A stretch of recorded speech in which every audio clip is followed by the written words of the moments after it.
అయితే దురదృష్టం ఏంటంటే జిల్లా పరిషత్ సమావేశానికి మంత్రులు రాలేదు, శాసనసభ్యులు రాలేదు, ప్రభుత్వం తరఫున ఏవి చెప్పే విషయాలు లేవు. గత అనేక సమావేశాల నుంచి వారు ఎవరు కూడా వచ్చే పరిస్థితి లేదు. అంటే ప్రజల సమస్యల పట్ల కానీ, ప్రజల తాలూకా విషయాలు కానీ కనీసం ప్రభుత్వం తరఫున సమాధానం చెప్పే ధైర్యం కానీ ప్రభుత్వం ఈ 2 సంవత్సరాల కాలంలో ప్రభుత్వం పూర్తిగా విఫలం చెందింది.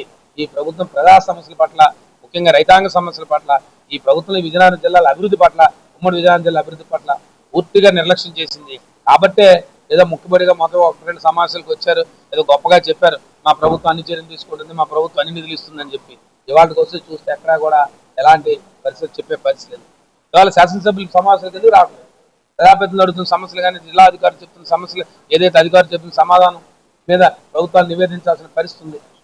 ఇవాళ స్థానిక సంస్థల్లో ఎన్నికైన సభ్యులు సమావేశం పెట్టుకున్నప్పుడు జిల్లా పరిషత్ సమావేశంలో మీరు రాకపోవడానికి అంటే జిల్లాలో ఉన్న ప్రజాప్రతినిధులకి, జిల్లాలో ఉన్న ముఖ్యంగా మంత్రులకు కానీ, శాసనసభ్యులకు కానీ ఎట్టి పరిస్థితిలో కూడా ప్రభుత్వం ప్రజల సమస్యల పట్ల, ప్రజల తాలూకు సమస్యలు తీర్చాలన్న ఆలోచన కానీ, ముఖ్యంగా ప్రధానంగా ఖరీఫ్ సీజన్లో రైతుల తాలూకు సమస్య ప్రధానమైన సమస్య.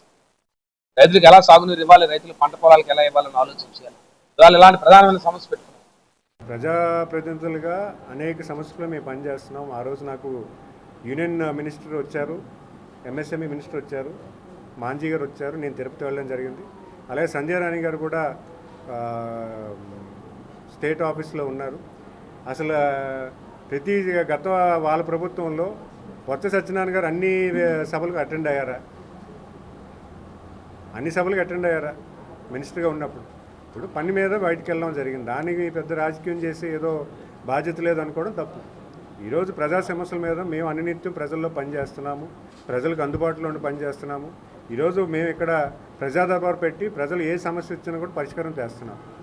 మీరు కేవలం ఏదో అక్కడ సభకు అటెండ్ అవ్వలేదని చెప్పి మాట్లాడడం ఎంతవరకు కరెక్ట్? అది వాళ్ళ విజ్ఞతకు వదిలేస్తున్నాం. ఈరోజు ప్రతి సభ అటెండ్ అయ్యాము. ప్రతి సభలో వాళ్ళు ఏదైనా వినతిపూర్వకంగా ఉండి పలానిది సజెషన్ ఇస్తే మేము ఫాలో అయ్యాం. మీరు అవేవి మాట్లాడకుండా కేవలం రాజకీయం మాట్లాడదాం అనుకుంటే అది వేదికే కాదు. ప్రజల్ని, అధికారులని దూషించి మాట్లాడడం అది కూడా మీరు ఆలోచించాలి. అధికారులను ఏదో బలవంతంగా తిట్టేస్తే, 4 మాటలు గట్టిగా మాట్లాడేస్తే భయపడిపోతాం, తప్పు. మీ రూల్ పొజిషన్ ఏంటి?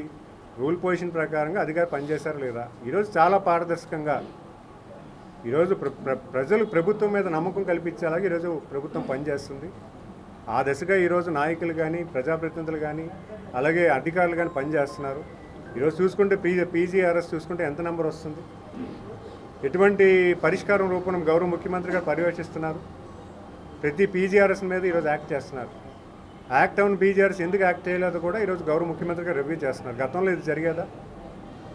ఈరోజు మీరు ఒక జిల్లా సభలో మాట్లాడింది అదే ప్రజాప్రభుత్వం అనుకుంటే తప్పు. ఈరోజు అనేక వేదికల్లో ప్రజా సమస్యలు పరిష్కారం చేస్తున్నాము.